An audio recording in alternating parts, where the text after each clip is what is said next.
Wabarakatuh. Waalaikumsalam warahmatullahi wabarakatuh. Selamat siang, salam sejahtera bagi kita semua. Yang terhormat Ibu Kepala Sekolah SMK Negeri 10 Kota Tangerang, Ibu Haji Erawati. Yang terhormat Ibu Bapak Guru Pembimbing dan Penguji yang hadir dalam ruangan sidang kali ini. Perkenalkan, sebelumnya saya Noval Adunur Ramadan dari kelas 12 IPA 3 ingin mempresentasikan hasil karya tulis saya yang berjudul Pengaruh Daun Sirih Terhadap Kulit Reptil. Oh, ibu nih, sirih itu. Latar belakang. Salah satu faktor pengolahan daun sirih adalah dengan meneliti terhadap beberapa jenis reptil, panana, savana monitor, dan iguana.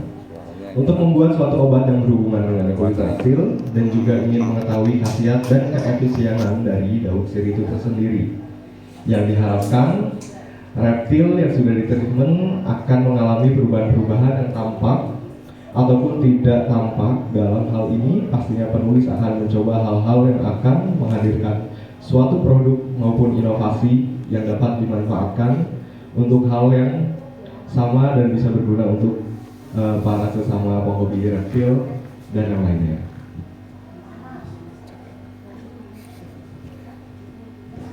Identifikasi masalah. Identifikasi masalah dalam karya tulis ini ada beberapa. Yang pertama, bagaimana cara pencegahan jamur pada kulit reptil. Yang kedua, adakah efektivitas daun sirih. Yang ketiga, adakah efektivitas daun sirih terhadap kulit reptil. Yang keempat, apa saja penyakit yang bisa menyerang kulit reptil. Yang kelima, bagaimana treatment untuk mencerahkan kulit reptil. Dan yang terakhir, keenam, sepenting apakah menjaga kebersihan kulit reptil. Pada rumusan masalah yang didapatkan, akhirnya saya memutuskan untuk memasukkan rumusan masalah, yaitu adakah pengaruh daun sirih terhadap kesehatan kulit reptil. Kerangka berpikir. Variabel X yaitu daun sirih dan variabel Y adalah reptil. Variabel X atau daun sirih memiliki indikator. Yang pertama, pengertian daun sirih, kedua, klasifikasi daun sirih, ketiga, morfologi daun sirih, keempat, manfaat daun sirih, kelima, efek samping daun sirih. Dan yang variabel Y atau reptil memiliki indikator. Yang pertama, pengertian reptil, kedua, klasifikasi reptil, ketiga, persebaran reptil, keempat, morfologi reptil, kelima, jenis-jenis reptil yang diteliti, dan yang keenam, penyakit pada reptil. Teknik pengumpulan data pada karya tulis ini, yang pertama adalah mengumpulkan semua bahan-bahan dan alat yang diperlukan dalam penelitian eksperimen. Dan yang kedua, memelihara 3 jenis reptil dengan jenis yang berbeda. Yang ketiga, memilih sampel yang akan digunakan dalam penelitian. Dan yang keempat, menyiapkan sebanyak 3 liter air. Dan kelima, membuat rebusan air daun sirih sampai berubah warna menjadi kecoklatan. Yang keenam, menuangkan air rebusan ke dalam 3 wadah A, B, dan C. Dan yang ketujuh, masukkan reptil yang dipilih ke dalam wadah A, B, dan C. Yang kedelapan, melakukan perendaman reptil di dalam air daun sirih selama 15 menit. Lalu yang ke-9, meletakkan kembali reptil ke kandangnya yang semula. Ke-10, setiap 3 hari sekali reptil diperlakukan yang sama pada langkah 7, 8, dan 9 dalam waktu 2 minggu. Yang ke-11, membandingkan hasil pengamatan sebelum dan sesudah reptil dibeli treatment perendaman pada air daun sirih. Dan yang terakhir, ke-12, mencatat kembali hasil pengamatan. Teknik analisis data. Pada karya tulis ini, saya menggunakan metode penelitian eksperimen kualitatif. Lalu saya memakai teknik analisis data menggunakan tabel hasil pengamatan. Jadi di sini ada tabel hasil pengamatannya yang ada nama jenis reptilnya dan juga ada indikasi-indikator sebelum dan sesudah dilakukannya perendaman kepada reptil tersebut. Lalu hasil penelitiannya didapati pada tabel hasil pengamatan, didapati bahwa yang pertama, iguana. Warna kulit sebelum dilakukannya perendaman pada air daun sirih berwarna hijau sedikit pucat. Setelah dilakukan perendaman, berwarna hijau lebih cerah. Lalu pada jamur, iguana tidak didapati indikasi jamur pada kulitnya, atau bisa disebut tidak ada jamur yang terlihat oleh mata. Lalu pada pergantian kulit, sebelumnya ada pengelupasan kulit pada bagian tertentu, yaitu pada bagian kepala yang menuju ke lehernya. Ada juga pada spike-nya. Nanti ada gambarnya juga di sini. Lalu sesudah direndam, sudah tidak ada lagi pengelupasan kulit pada bagian kepala dan lehernya. Lalu kedua, blue tongue skin. Warna kulitnya sebelum dilakukan perendaman adalah warna dan coraknya sedikit gelap. Tapi sesudah dilakukan perendaman, warnanya dan coraknya menjadi lebih cerah daripada yang sebelumnya. Pada jamur, blue tongue skin tidak memiliki jamur pada kulitnya. Lalu pada blue tongue skin juga tidak mengalami pergantian kulit. Yang terakhir, ketiga, savana monitor.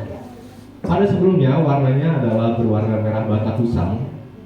Lalu setelah dilakukan perendaman, warnanya berubah menjadi warna merah bata yang lebih cerah daripada yang sebelumnya. Pada jamur, pada savana monitor ini, jamur terlihat pada bagian reptil yang berwarna coklat tua. Ada bagian pada kaki yang menuju badannya. Tapi setelah dilakukan perendaman, jamur sudah mulai menghilang dari kulitnya. Lalu pergantian kulit, savana monitor tidak memiliki indikasi pergantian kulit pada waktu penelitian.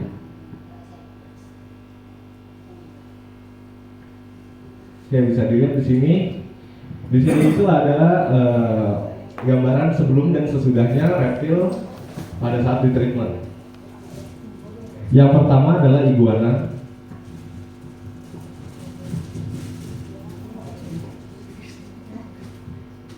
Bisa dilihat di sini bahwa sebelumnya iguananya warnanya sedikit kusam, gelap pada bagian kaki dan bawah perutnya. Juga ada pengelupasan di bagian sini, di bagian atas kepala menuju lehernya dan spike-nya. Tapi setelah dilakukan perendaman, iguana terlihat lebih cerah pada bagian kaki, perut bagian bawah dan juga kaki depan dan belakangnya.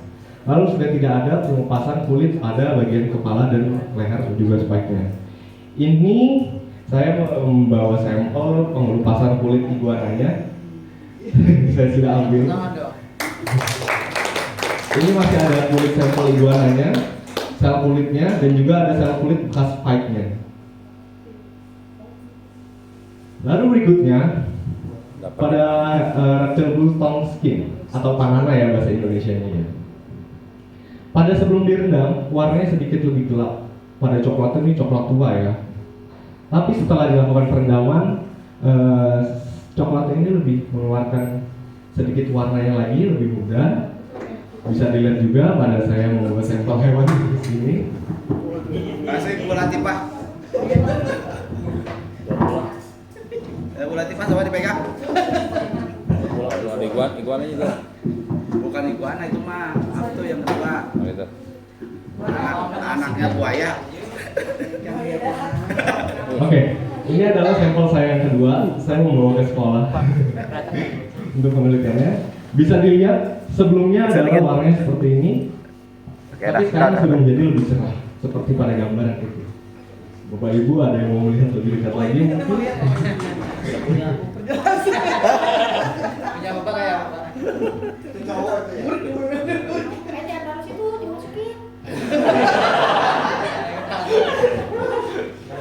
Oke, selanjutnya adalah yang ketiga, savana monitor atau bisa disingkat SAPMON. Kadang ini dari Afrika ya, asal Afrika. Dan pada sebelum dilakukan treatment, warnanya itu merah batanya pudar, kusam. Lalu ada bagian ini nih yang tadi saya sebutkan, jamurnya itu ada pada sini. Kalau mungkin dari foto nggak terlalu jelas ya, tapi kalau dilihat dari mata langsung itu terlihat jelas perbedaannya. Lalu alhamdulillah setelah dilakukan perendaman, dari yang warnanya kusam seperti ini menjadi lebih cerah pada bagian sini. Bisa dilihat juga. Makin sini biar glowing kita. Ingat Kesimpulan. ini buat reptil. Dari hasil penelitian didapati bahwa ada perubahan kulit reptil yang disebabkan oleh air dan daun sirih. Pada iguana tampak perubahan warna yang sebelumnya sedikit gelap menjadi cerah. Namanya si Pada butong sting tampak perubahan pada warna yang menjadikan warna dan coraknya lebih cerah daripada yang sebelumnya. Dan pada savana monitor terdapat perubahan pada warna kulit yang menjadi lebih cerah daripada sebelumnya, dan spot jamur yang sebelumnya terlihat menjadi hilang setelah dilakukan perendaman. Saran dari penelitian ini adalah harapan kedepannya bahwa para siswa-siswi atau hobi bisa menyayangi hewan peliharaannya sendiri, atau bagi yang mempunyai hewan reptil bisa untuk mencoba metode yang telah dilakukan peneliti untuk bisa menjaga kesehatan kulit reptil. Oke, sekian presentasinya dari saya. Saya harap Bapak Ibu bisa memberikan saran dan masukan kepada karya tulis saya. Mohon maaf jika masih ada kekurangan dalam penulisan karya tulis ini. Sekian, terima kasih. Wassalamualaikum warahmatullahi wabarakatuh. Waalaikumsalam warahmatullahi wabarakatuh.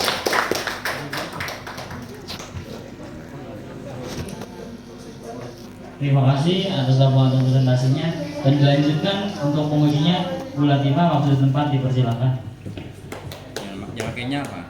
Ada ibu penguji gitu. Nggak pakainya gitu. Kasih iguananya keren kan. Bismillahirrahmanirrahim. Assalamualaikum warahmatullahi wabarakatuh. Waalaikumsalam warahmatullahi wabarakatuh. Alhamdulillah, kita pada puji syukur kepada Allah SWT yang yang sudah memberikan kita kesehatan, bisa berkumpul pada hari ini untuk menguji anak-anak kelas 3-12 ya. Baik, Ibu akan memberikan komentarnya. Sebelumnya Ibu tanya dulu ya, ini kamu miara ini ketika mau karya tulis apa dari dulu udah miara ginian? Saya melihara ini dari kelas 8 Bu, kelas 8 SMP. Sudah menguasai materi berarti. Nah,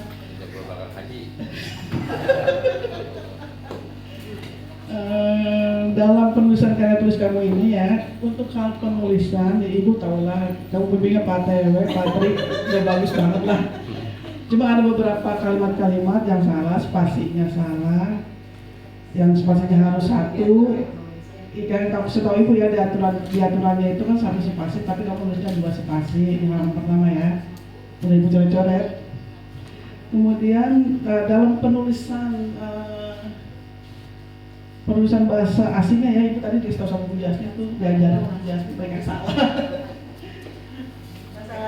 Bahasa Latinnya kan itu, kamu di atasnya tulisnya reptil nggak pakai e, tapi di sini di bawah-bawahnya reptil pakai e. Ternyata kata Bu Jasni salah tulisannya, bukan begitu, tapi reptil aja nggak pakai e gitu ya.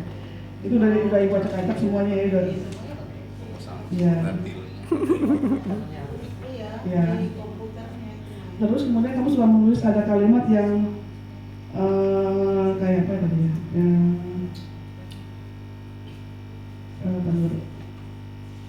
Tandain apa? Udah ditandain. Banyak ditandain jadi bingung.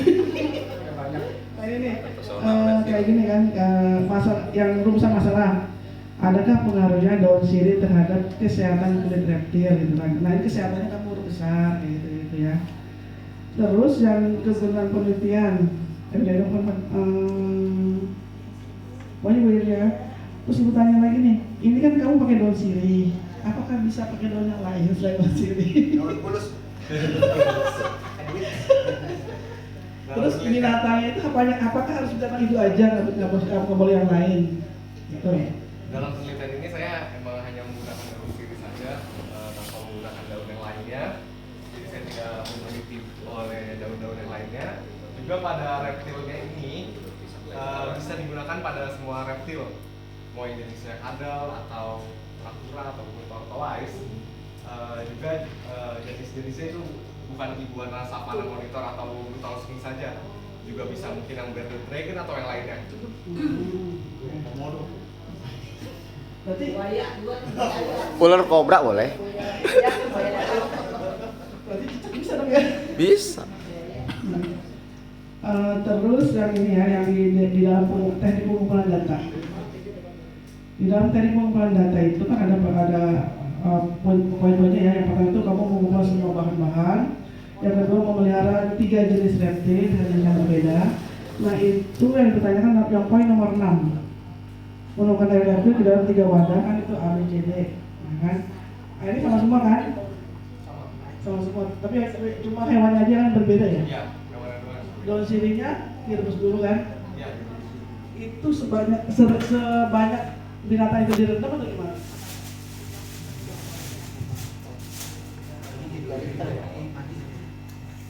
Jadi air daun sirihnya juga. Saya menuliskan di situ merebuskan daun sirihnya itu dengan 3 liter air.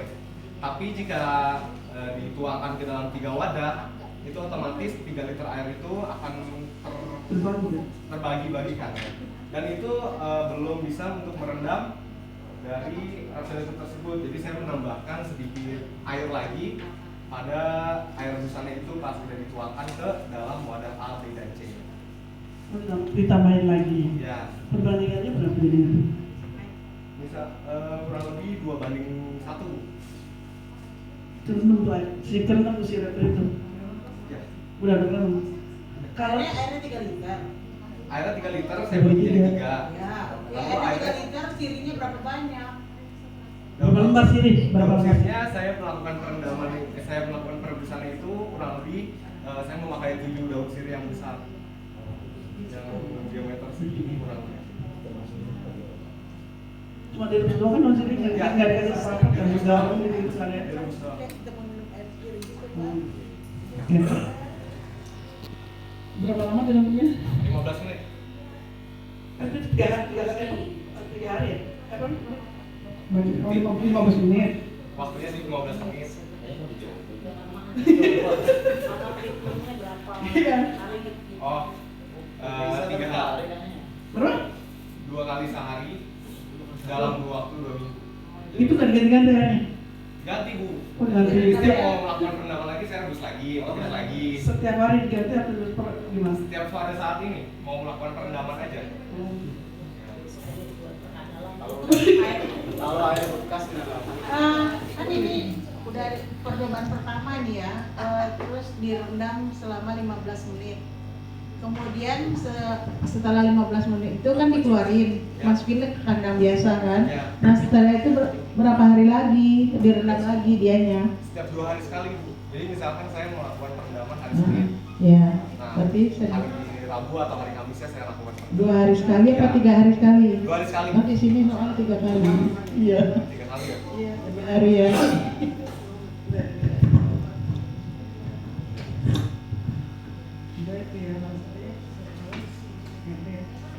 Kayaknya tujuannya tulisannya terus ini.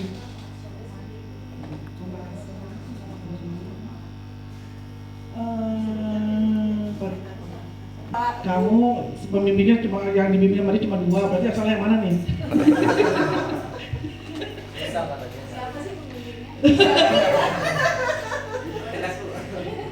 Terus dalam penulisannya Itu daripada yang lain nggak ada. Yang lain itu cuma nggak bisa.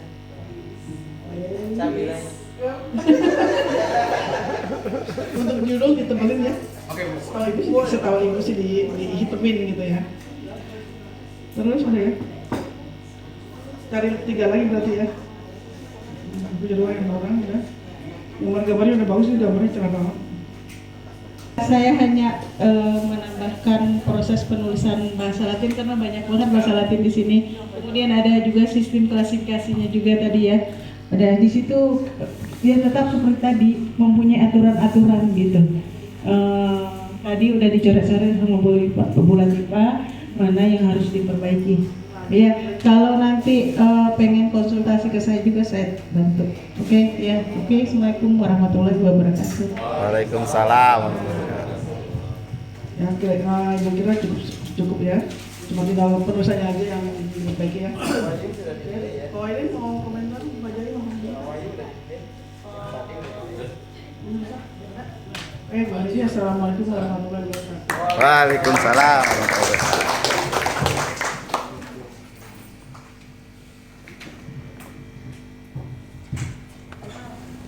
Terima kasih Bu Latifah atas saran dan masukannya, dan akan dilanjutkan oleh Bagasya dan Rizal dari 12 IPA 2. Waktu dan tempat dipersilakan.